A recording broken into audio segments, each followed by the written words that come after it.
On va maintenant parler de la SAE 1.05, recueil de besoins, avec la gestion d'une entreprise d'écomeubles.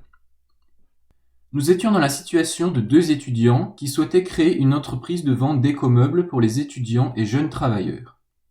L'objectif de cette SAE était donc de recueillir des informations auprès des futurs clients, puis de réaliser ce meuble sous forme numérique. Nous avons réalisé cette SAE en binôme et nous avons travaillé chacun en parallèle sur les différentes tâches. Les étapes, quelles étaient-elles ?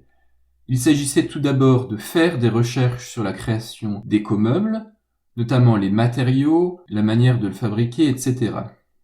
Nous avons ensuite réalisé des schémas de meubles, cherché des fournisseurs et analysé les coûts de chaque pièce pour concevoir le meuble.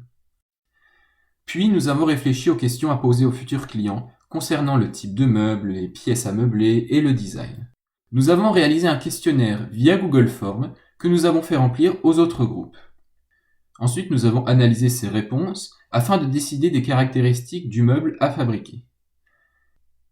À ce moment-là, il s'agissait de réaliser le meuble via un outil de conception assisté par ordinateur, puis de créer une affiche de présentation du produit ainsi qu'une présentation audio retraçant les étapes du projet.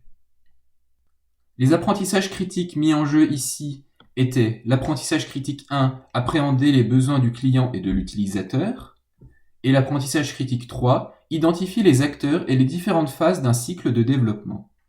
Tout cela en identifiant les problématiques du client et les enjeux économiques de l'organisation, en adoptant une démarche proactive, créative et critique, en communiquant efficacement avec les différents acteurs d'un projet, et enfin en sensibilisant à une gestion éthique, responsable et interculturelle.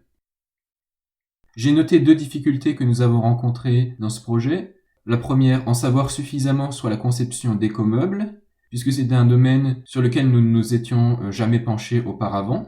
Et la deuxième, choisir les logiciels adaptés pour concevoir le meuble et pour créer l'affiche, puisqu'on nous laissait libre de chercher par nous-mêmes quel logiciel utiliser.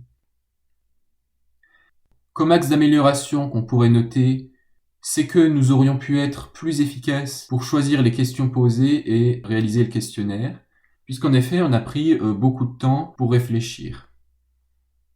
Finalement, ce projet m'a permis de développer de nombreuses compétences. D'abord, gérer un projet, mais aussi concevoir un produit et l'adapter selon les attentes du client, réaliser une affiche et une présentation audio de notre travail, et enfin modéliser le produit via un outil de conception assisté par ordinateur. Vous trouverez ci-contre l'affiche ainsi que la présentation audio réalisée, ainsi qu'un rapport intermédiaire concernant notre projet.